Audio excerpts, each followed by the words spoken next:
The geopolitical realities of China's response to Western aggression. China's rise as a global power is undeniable. With a robust economy, rapidly advancing technological and military capabilities, and strategic alliances, China stands as a formidable counterbalance to the Anglo-Saxon world, primarily represented by the United States and its NATO allies. The notion that China would respond decisively to any form of aggression from these powers is not merely speculation. It is grounded in historical precedents and current geopolitical realities. This essay explores how China has built the capacity to counter Western aggression, why the U.S. and NATO are no longer able to claim overwhelming military superiority, and how U.S. foreign policy, particularly its creation of adversaries, has inadvertently empowered China and Russia, culminating in a potential strategic alliance that could reshape global power structures. China's military capacity and its ability to respond. China has demonstrated over the last few decades that it is capable of responding to any perceived aggression. Its military, the People's Liberation Army, PLA, is now one of the largest and most advanced in the world. China's military budget, second only to the United States, reflects its ambition to protect its interests and assert its influence globally. Through modernization efforts, China has developed cutting-edge technology in areas such as hypersonic missiles, space warfare, and cyber capabilities, rendering any potential aggression a costly endeavor for the West.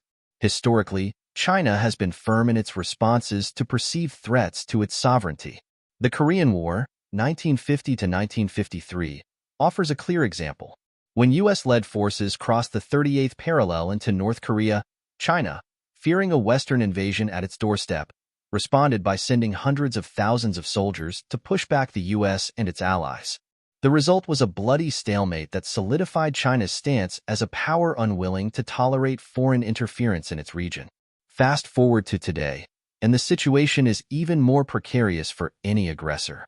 China's rapid advancement in naval power, including the construction of aircraft carriers and expansion of its missile defense systems, makes it a dominant force in the South China Sea and the broader Asia-Pacific region. Any military confrontation with China would not only be destructive but could also spiral into a global conflict, something the U.S. and NATO are well aware of. The decline of U.S. and NATO military superiority. The U.S. has long claimed military superiority through its technological advantage and the global reach of its alliances, particularly NATO. However, this dominance is no longer guaranteed when facing China. The wars in Iraq and Afghanistan revealed significant weaknesses in the U.S. military's ability to sustain prolonged conflicts. Trillions of dollars were spent with little to show in terms of lasting stability or victory, contributing to war fatigue and a diminished appetite for new military engagements. Moreover, China has studied these failures closely and developed an asymmetric warfare strategy, focusing on areas where the U.S. is vulnerable. China's focus on cyber warfare, anti-ship ballistic missiles, and its comprehensive infrastructure in artificial intelligence and surveillance allows it to neutralize many of the traditional advantages that the U.S. once held. NATO, similarly, is no longer the overwhelming force it was during the Cold War. Many European members of NATO, including Germany and France, have been reluctant to increase defense spending, and divisions within the alliance raise questions about its effectiveness in a large-scale conflict with a power like China. The Russo-Chinese partnership also shifts the balance of power. The U.S., through its aggressive foreign policies, particularly its expansion of NATO into Eastern Europe, has driven Russia into China's arms. The two countries now have deep economic and military ties, with joint military exercises and coordinated strategies in regions like Central Asia and the Arctic. This partnership significantly weakens NATO's ability to isolate either country, as together, Russia and China pose a global counterbalance to Western dominance. The U.S. foreign policy of creating enemies. The U.S. foreign policy apparatus has long operated on the principle of creating and sustaining enemies, often to justify its vast military spending and global interventions.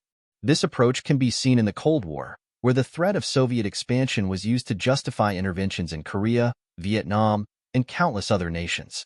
However, the post-Cold War era saw the U.S. adopt a similarly confrontational stance toward China, while also continuing its policy of creating enemies in the Middle East, as exemplified by the wars in Iraq and Afghanistan. The 2003 invasion of Iraq, based on fabricated intelligence regarding weapons of mass destruction, is one of the clearest examples of the U.S. creating a war for short-term political and economic gains. The destabilization of Iraq led to years of chaos, the rise of ISIS, and a humanitarian disaster, all while lining the pockets of U.S. defense contractors. Similarly, U.S. arms sales to Taiwan in the name of defending democracy serve more to fuel the U.S. military-industrial complex than to deter China. The reality is that China already has deep economic ties with Taiwan, and military escalation would be a last resort. Beijing can achieve its goals without military force, undermining the very premise of U.S. arms sales. China, unlike the U.S., tends to focus on long-term strategies. Its Belt and Road Initiative, BRI, is a prime example of how China prefers to expand its influence through economic integration rather than military force. While the U.S. spreads chaos to justify intervention in arms sales, China builds partnerships through infrastructure projects, trade, and investment, consolidating its influence in Asia, Africa, and even parts of Europe. Short-term U.S. strategy versus long-term consequences. U.S. foreign policy has consistently shown a tendency to prioritize short-term gains over long-term consequences. The wars in Iraq and Afghanistan, which were sold to the public as necessary for fighting terrorism, led to widespread destabilization in the Middle East, fueling extremist groups and exacerbating humanitarian crises. Likewise, the U.S.'s approach to China, particularly under recent administrations, has focused on economic decoupling, trade wars, and military posturing, all of which have pushed China and Russia closer together and created a powerful adversarial bloc. The U.S. foreign policy strategy appears to be based on a fundamental miscalculation. By creating enemies and sustaining conflict, it has inadvertently empowered China and Russia, two nations that, when aligned, have the potential to dominate global affairs. This is not just about Taiwan, but about a broader shift in global power structures. The U.S., focused on short-term military and economic gains, has failed to develop a coherent long-term strategy to deal with the rise of China, much like it failed in Iraq. Conclusion. The U.S. and NATO no longer possess unquestioned military superiority, especially in the face of a rising China and its alliance with Russia. China has the capacity to respond to any aggression from the West, and the U.S. knows it cannot afford a war with such a formidable power. The long-standing U.S. foreign policy of creating enemies and fostering global chaos for short-term gains has backfired, pushing China and Russia into a partnership that could reshape global power dynamics. The U.S.'s short-term strategies have led to long-term consequences, and as the world continues to shift, it is increasingly likely that the U.S. will find itself outmaneuvered, just as it was in Iraq.